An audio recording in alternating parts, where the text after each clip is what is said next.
mi nombre es Anjuli Pinto, soy estudiante de Psicología del 7º trimestre y a continuación hablaré acerca de los trastornos del neurodesarrollo.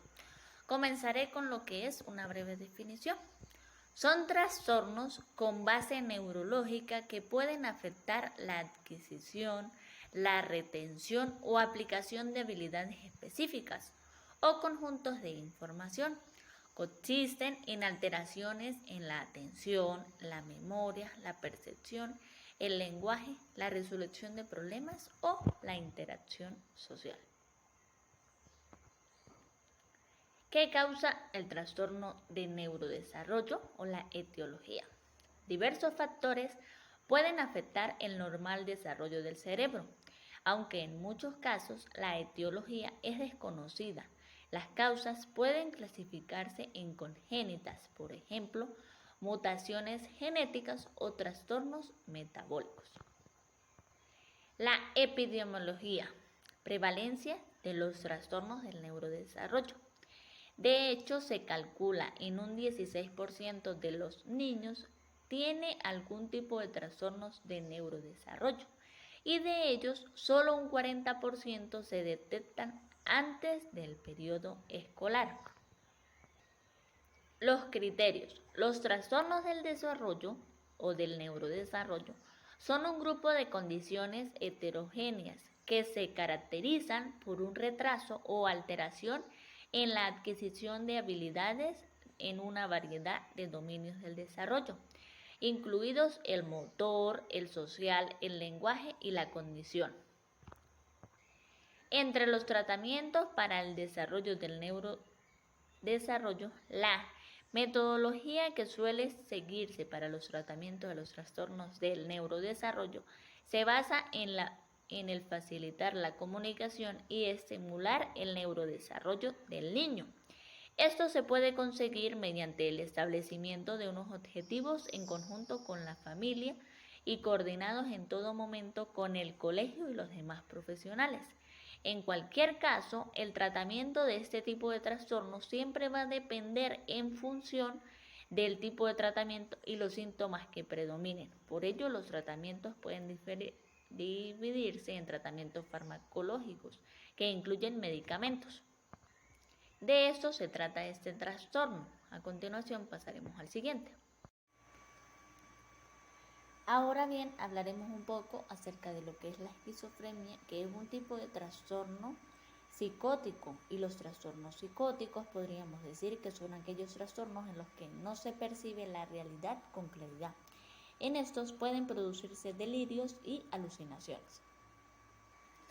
En la etiología conseguimos que la psicosis se refiere a los síntomas tales como delirios, alucinaciones, pensamientos y lenguaje desorganizado y comportamientos motor extraño e inapropiado, incluyendo la cataconia, que indican pérdida del contacto con la realidad. Otros trastornos psicóticos se caracterizan como lo son los trastornos de espectro de la esquizofrenia, especializados o especificados, y en trastornos psicóticos, trastornos del espectro de la esquizofrenia son no especificados y otros trastornos psicóticos. Estas categorías se refieren a síntomas que son típicos del espectro de la esquizofrenia u otro trastorno psicótico. Ejemplo, los delirios, alucinaciones, pensamientos, lenguaje desorganizado, comportamientos catónicos, que causan un significativo malestar y deterioro social y laboral, pero que no cumplen todos los criterios para un trastorno específico. Estas características o categorías se aplican a veces temprano en un trastorno del espectro de la esquizofrenia, antes de que se haya manifestado completamente. La categoría del trastorno psicótico no especificado ya no se utiliza. Un trastorno se clasifica como un especificado si el profesional decide especificar cómo las características de los síntomas no cumplen los criterios para un trastorno específico. Por ejemplo, un paciente puede tener alucinaciones auditivas persistentes sin otros síntomas, por los que no cumplen los criterios para la esquizofrenia, que requieren dos manifestaciones psicóticas. Entre la epidemiología encontramos la prevalencia de la esquizofrenia es entre uno de los 0.3 y el 7%. También es importante destacar que es un trastorno con una alta tasa de suicidio, ya que el 5 y el 7% de los pacientes muere por suicidio y alrededor del 20% han realizado algunos tipos de intento de suicidio. Entre los criterios de esquizofrenia y otros trastornos psicóticos se definen como la presencia de las anormasias en uno más de los siguientes criterios: dominios, delirios, alucinaciones, pensamientos o discursos desorganizados, comportamientos muy anormados y de esta manera síntomas negativos.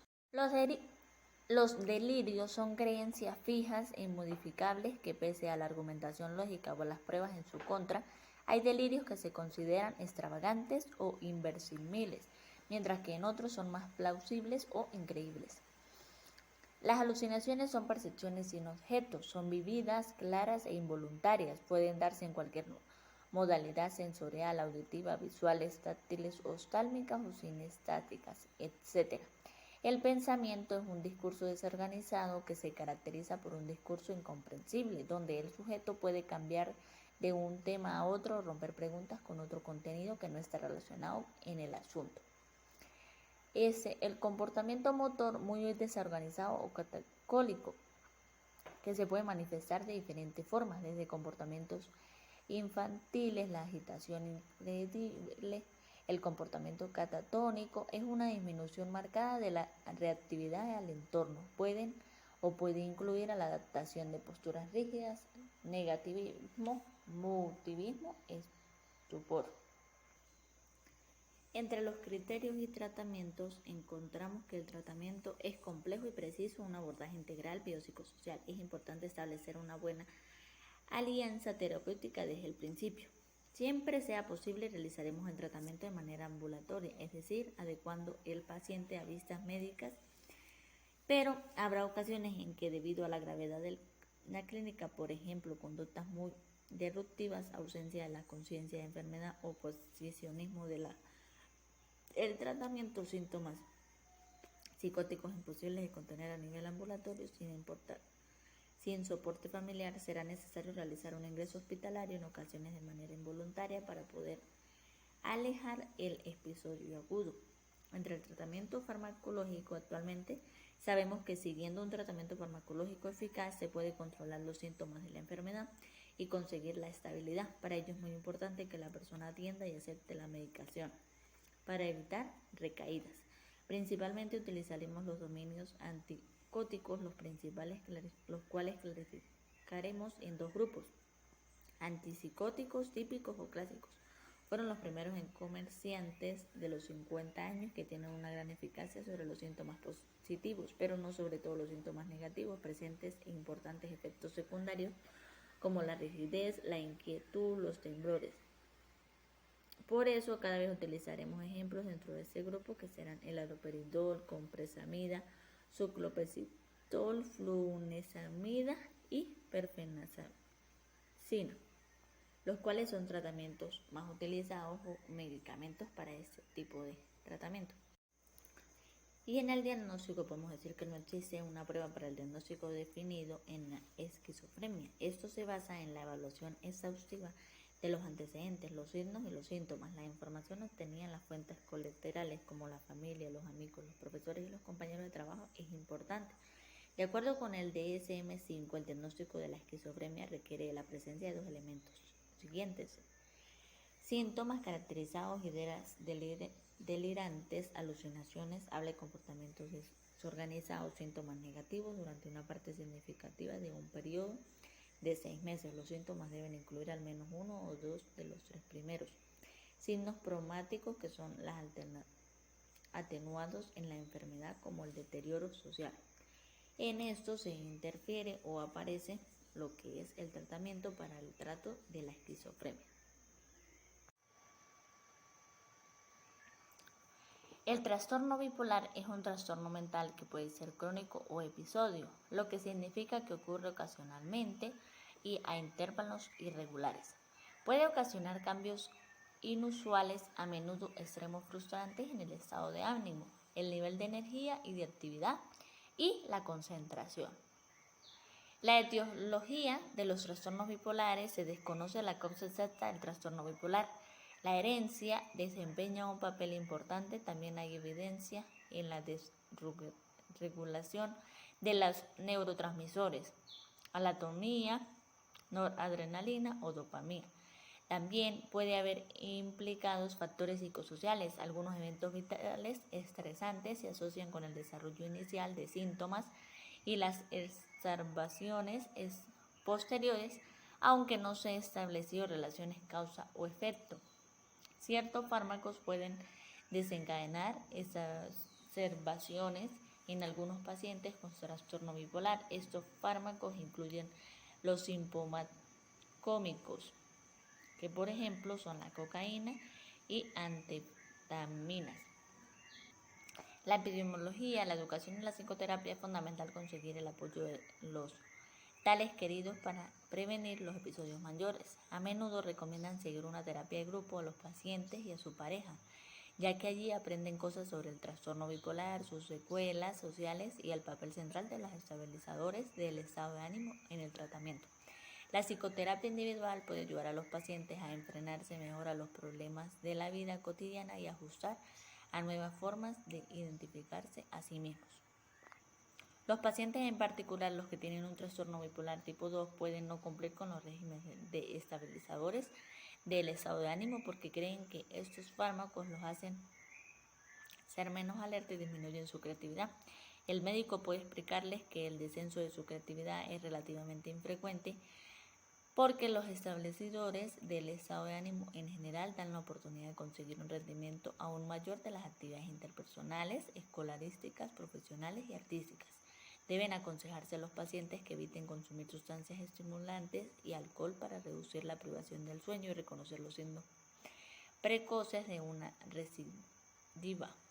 Los pacientes atienden al finalmente despistadores. Es necesario retirarles el control de las finanzas, que pasarán a otro miembro de confianza de su familia. Entre los criterios, la terapia farmacológica del tratamiento bipolar. Los fármacos para el tratamiento bipolar incluyen los estabilizadores del estado de ánimo, litio y algunos anticonvulsivos, especialmente en el valproato, la carbamazepina y la lamotrigina. Antipsicóticos de segunda generación: aripiprazol, olanzapina, quetiapina, risperidona, ziprasidona y cariprazina. Estos fármacos se utilizan solo o combinados en todas las fases de tratamiento o con diferentes dosificaciones. La elección del fármaco para el rendimiento del tratamiento bipolar puede ser difícil porque todos los agentes tienen efectos adversos importantes. Las interacciones farmacológicas son frecuentes y ninguno es universalmente eficaz. Entre el tratamiento de los trastornos bipolares también podemos establecer que los estabilizadores del estado de ánimo son los anticonvulsivos y los antipsicóticos o segunda generación. Apoyo y la psicoterapia. El tratamiento del trastorno bipolar habitualmente tiene 3 fases: aguda, que es el estabilizar y controlar las manifestaciones iniciales, a veces graves; la continuada, para alcanzar una remisión completa; y de mantenimiento o prevención, para mantener a los pacientes en tranquilidad o en calma. Como diagnóstico, podemos decir que el diagnóstico del trastorno bipolar se basa en la identificación de los síntomas de la manía o de la hipomanía descritos antes, más de los antecedentes de remisiones y recaídas. Un diagnóstico de trastorno bipolar de tipo se requieren síntomas maníacos bastante graves para determinar de manera significativa el funcionamiento social u ocupación o requerir una hospitalización a fin de evitar daños a sí mismos o a otros. Algunos pacientes que se presentan con síntomas depresivos pueden haber experimentado previamente hiponía o manía, pero no la comunicación, menos que se interrogue especialmente. El interrogativo hábil puede poner en manifiesto signos mórbidos, gestos o gastos excesivos, escapadas sexuales impulsivas, abuso de sustancias estimulantes, aunque es más probable que esta información la aporten familiares. El trastorno depresivo o depresión afecta a más de 300 millones de personas en el mundo y es la principal causa de la discapacidad. No entiende ni de edades ni de condiciones sociales. La tristeza, la pérdida de interés o la falta de concentración son algunos de los síntomas que caracterizan a esta enfermedad. Existe tratamiento y se sigue de manera correcta. El tratamiento puede remitir. Los medicamentos y la psicoterapia constituyen la piedra angular del tratamiento. También la etiología de la depresión es compleja. En ella intervienen múltiples factores, tanto genéticos, biológicos como psicosociales. Dentro de los biológicos hay evidencias de las alteraciones a nivel de neurotransmisores, citoquímicas y hormonales, además de modificaciones en los sistemas nerviosos, inmunológico y inducivo. Entre la epidemiología de la depresión a nivel mundial, la depresión se ha convertido en un problema de salud pública por la carga de enfermedad que genera. La mayor carga es la discapacidad que produce. Se calcula que en el mundo hay 300 millones de personas que se encuentran afectadas por la depresión. El peor desenlace de la enfermedad es el suicidio, que se estima que cada año se suicidan 8.000 personas en todo el mundo, y el grupo de personas más afectado es el de las personas entre los 15 y 29 años. La guía de práctica indica que la depresión emplea en términos de depresión para referirse al episodio depresivo o trastornos depresivos recurrentes, o a los equivalentes episodios de mayor concentración en el trastorno depresivo mayor, en el DSM. Entre los criterios del estado de ánimo depresivo, la mayor parte del día, la marcada disminución del interés o placer en todos los casos, o casi todas las actividades la mayor parte del día, aumento o pérdida significativo de peso, o disminución o aumento del apetito, insomnio a menudo, insomnio de mantenimiento del sueño y la hipersomnia. Entre los tratamientos existen dos tratamientos. Los principales para el trastorno depresivo persistente son los medicamentos y la terapia del habla, psicoterapia. Los medicamentos inhibidores selectivos en la recaptación de la serotonina y los antidepresivos ciclínicos, inhibidores de la recaptación de serotonina y la neuropilafina. Y como pronóstico tenemos que el pronóstico de la depresión que no recibe tratamiento es el de permanecer deprimido durante el periodo largo e indeterminado. Muchas veces pueden pasar años y los síntomas pueden no llegar a remitir del todo. La remisión espontánea puede ocurrir en algunos episodios de corta duración, pero no es hábil. Ahora venimos con el trastorno de la ansiedad. ¿Qué es la ansiedad? La ansiedad es un sentimiento de miedo, temor e inquietud que puede hacer que sude, se sienta intenso y tenso o inquieto. Tener palpitaciones puede ser la reacción normal al estrés. Por ejemplo, puede sentirse ansioso cuando se enfrenta a un problema difícil en el trabajo, antes de tomar un examen o antes de tomar una decisión importante. Si bien la ansiedad puede ayudar a enfrentar una situación, además de darle un impulso a energía o ayudarle a la concentración. Para las personas con trastornos de ansiedad, el miedo no es temporal y puede ser abrumadora. Ahora, en la etiología, las causas de los trastornos de la ansiedad no se conocen bien, pero participan factores tanto psiquiátricos como clínicos generales. Muchas personas desarrollan crisis de ansiedad sin que haya un antecedente identificable que las desencadene. Entre la epidemiología, los datos disponibles en la actualidad sitúan la prevalencia del trastorno de ansiedad generalizada en la comunidad en torno al 5%. Si hablamos de la prevalencia a lo largo de las vidas, las cifras oscilan entre el 4 y 8%, mientras que si hablamos de la prevalencia actuales, cifran entre el torno al 3%. Entre los criterios diagnósticos de ansiedad encontramos la inquietud, sensación de estar atrapado con o los nervios de punta, fácilmente fatigado, dificultad para concentrarse o quedarse con la mente en blanco, irritabilidad, tensión muscular. Entre los tratamientos encontramos dos tratamientos principales para el trastorno de ansiedad, son la psicoterapia y los medicamentos. Es posible que obtengan la mayor beneficio con una combinación de ambos. Puede que sea necesario probar para describir cuáles tratamientos funcionan mejores para ti. Y como diagnóstico encontramos la evolución de los trastornos de ansiedad dependiendo de muchos factores, aunque habitualmente de la reducción importante de los síntomas. En general, iniciar el tratamiento cuando aparece el trastorno puede ayudar a evitar que éste se cronifique o que aparezcan otros trastornos de ansiedad, desórdenes mentales o físicos. No obstante, incluye en aquellos casos en los que la persona lleva años con el trastorno de ansiedad, iniciar un tratamiento puede aportar importantes beneficios. Muchos de estos trastornos se inician en la infancia y la adolescencia, por los que especialmente importan que pueden acceder a los tratamientos recomendados. Como definición del trastorno ofensivo compulsivo, se caracteriza por un patrón de pensamientos y miedos no deseados, obsesiones que provocan comportamientos repetitivos, compulsiones. Estas obsesiones y compulsiones interfieren en las actividades diarias que causan gran sufrimiento emocional. Desde el punto de la etiología o el trastorno ofensivo compulsivo de los trastornos relacionados, los estudios sugieren que hay un componente familiar. Las obsesiones son ideas, imágenes o impulsos irresistibles y persistentes de hacer algo. Entre la epidemiología encontramos los trastornos, que es un trastorno neuropsiquiátrico caracterizado por obsesiones o compulsiones, o ambas, que son estresantes, consumen tiempo o sustancialmente incapacitantes. Tienen una prevalencia del 1 al 3% en la población general. Entre los criterios encontramos que los síntomas del trastorno de la personalidad pueden disminuir incluso tras un periodo tan breve como de un año, pero su persistencia, es decir, tasa de remisión y de la recurrencia a lo largo plazo, es menos clara. En los pacientes con trastornos de personalidad obsesivo, la preocupación por el orden, el perfeccionismo y el control de sí mismo y de las situaciones interfieren con la flexibilidad, la eficacia y las relaciones con los demás. Rígido y tenaces en las actividades. Estos pacientes insisten en que todo se haga de una manera específica.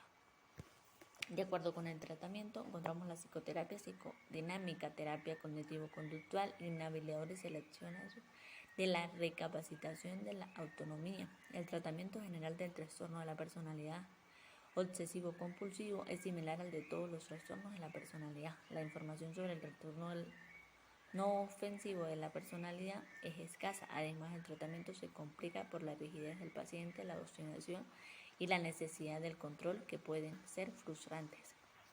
Y por último, como diagnóstico del trastorno encontramos los criterios clínicos, que son el de diagnosticar un trastorno de la personalidad obsesivo y pacientes que se deben de tener en cuenta: un patrón persistente de preocupación por el orden, perfeccionismo y el control de sí mismo, los demás y las situaciones. Este patrón se manifiesta con la presencia de 4 elementos. Este es uno de los pequeños diagnósticos que se pueden decir acerca de este trastorno. Definición de los trastornos relacionados con traumas y factores del estrés. Son un grupo de trastornos en los que de la exposición de un evento traumático o estresante aparece de manera explícita con uno de sus criterios diagnósticos.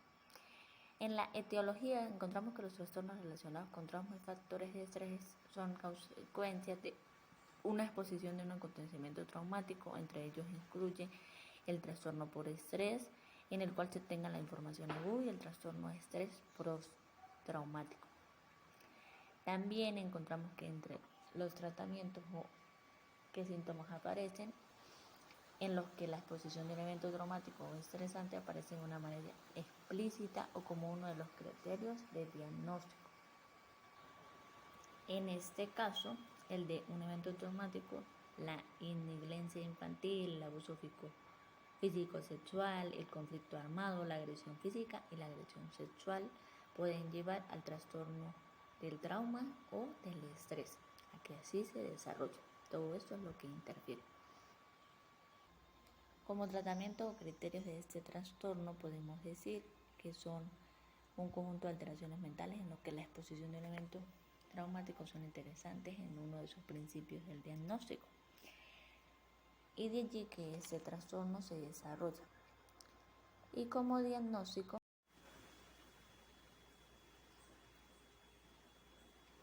los trastornos relacionados con el trauma y factores de estrés implican la exposición de un evento traumático o estresante. De los trastornos son un trastorno por estrés agudo y trastorno por estrés postraumático. El trastorno por estrés agudo y el trastorno postraumático son similares, excepto por el primero. Por lo general comienza inmediatamente después de un trauma y tiene duración de 3 a 1 mes, mientras que el segundo tiene una duración de 1 mes, ya sea como una continuación del trastorno por estrés agudo o como un evento separado que comienza hasta 6 meses después del trauma. Este es un pequeño diagnóstico de lo que se trata de este trastorno. Entre los trastornos disociativos o trastornos mentales que suponen de la desconexión y falta de continuidad entre el pensamiento, recuerdos, entorno, acción e identidad. Entre la etiología del trastorno disociativo de la identidad, por lo general ocurre en personas que experimentan un estrés abrumador durante la infancia. Los niños no nacen con un sentido de identificación unificada. Este se desarrolla a partir de muchas fuentes y experiencias. De acuerdo a la epidemiología, la prevalencia de los trastornos disociativos es la alternablemente variable entre países y culturas. Los estudios al respecto documentan prevalencias en el último año que van de los 5 a 10% de población general y de un 10,2% a 41,4% de pacientes psiquiátricos. Entre el tratamiento podemos encontrar que es la pérdida de memoria, amnesia en ciertos periodos sucesivos, personas e información personal, sensación de estar separado de ti mismo, de tus emociones, percepción de que las personas y cosas que te rodean están distorsionadas o son irreales, un sentido confuso de la identidad. Este era el criterio. Ahora con el tratamiento para los trastornos disociativos, en esta forma también llamada como terapia de conversación, asesoramiento psicológico o terapia psicológica, consiste en hablar sobre tu trastorno y los problemas relacionados con un profesional de la salud. Y por último, como diagnóstico, el diagnóstico suele implicar la evaluación de los síntomas y el descarte de cualquier afección médica que puede causar los síntomas. Las pruebas y el diagnóstico a medida implican la remisión a un profesional de la salud para determinar el diagnóstico. Entre la evaluación podemos incluir lo siguiente: el examen físico. El médico te examina, hace preguntas profundas y revisa tus síntomas y antecedentes personales. Ciertas pruebas pueden ser descartables: afecciones físicas, lesiones de cabeza, ciertas enfermedades cerebrales, privación del sueño o intoxicación, que pueden causar síntomas como la pérdida de memoria y una sensación de irrealidad. Y el examen psiquiátrico, el profesional de la salud te hará preguntas sobre tu pensamiento y de allí sentimientos y comportamientos, hablará contigo sobre los síntomas. Con tu permiso, la información suministrada por familiares y otras personas puede ser útil.